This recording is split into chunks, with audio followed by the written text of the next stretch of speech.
What's up, guys? How's it going? So today we're covering the because last time we did, let me just double check so I remember, we did major 6 first inversion. Today we're going to do second inversion, okay? And we don't have much left before, you know, covering all the chord types. So I'm going to go through the second inversion today, the next time the third, and then we're going to move to minor 6th, okay? And then that'll be basically the last but not least group of chords before they're diminished. So yeah, let's get straight into it. Right, let's start from C as a reference point.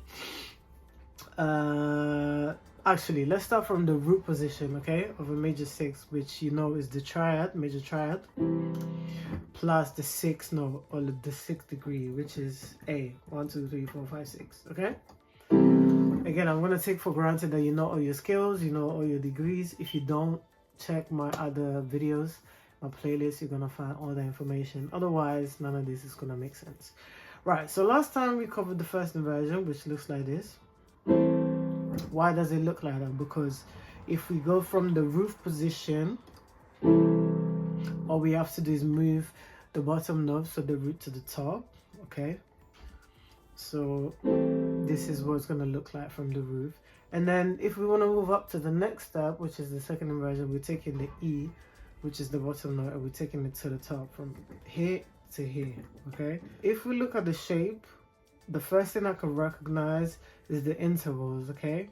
So from G to C, that's a perfect fourth, all right? And then there's that A, which is literally a whole step from the G.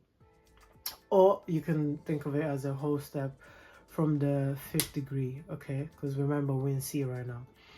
So you add that note, and then on the top, we have a major second interval between C and E, okay?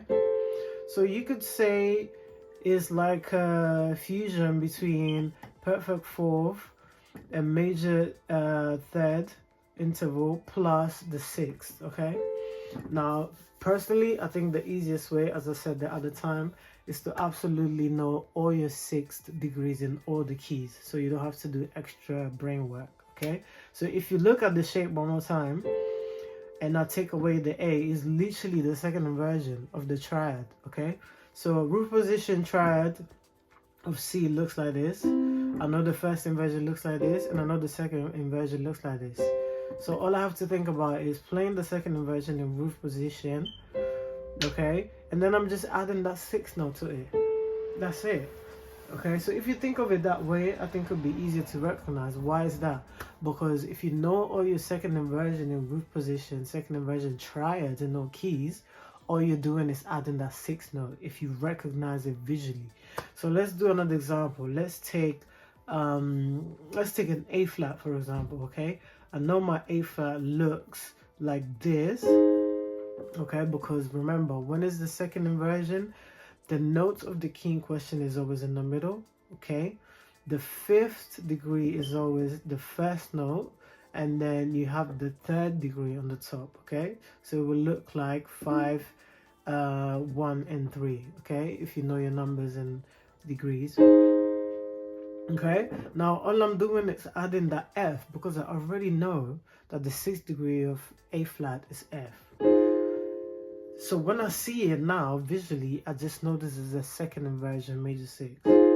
Okay, let's take one more. Let's do E major. Okay, so E major, E major major 6th second inversion. I know how my E major second inversion looks like, triad by itself, okay? And I also know the 6th degree is a C sharp or D flat, okay?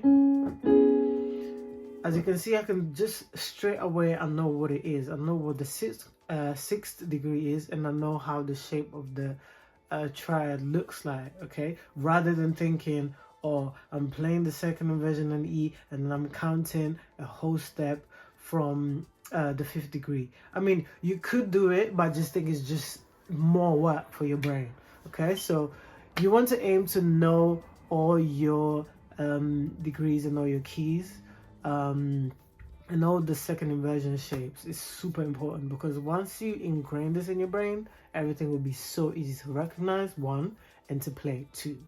All right, cool. Fingering. Let's stay on that E major. So you could put on the 5, you could put the thumb on the 5, you could put the index on that 6th, then middle on 1, and then pinky on the major 3rd note. Okay, and then on the left, same concept, pinky on the 5. Okay, 6th, maybe you could use ring on middle, it doesn't matter, either or is fine. And then on the 1, your index, and then on the major 3rd note, which is G sharp, you can put the thumb. You can exchange the ring and the middle as usual. Again, as I said, it always depends on what you're gonna do next, where you're gonna move next, and what's more comfortable. All right, so I'm gonna play in all keys as per usual, left, right, and then I'm gonna play chromatically up and down for other keys. Okay, let's go.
Alright, so that was it.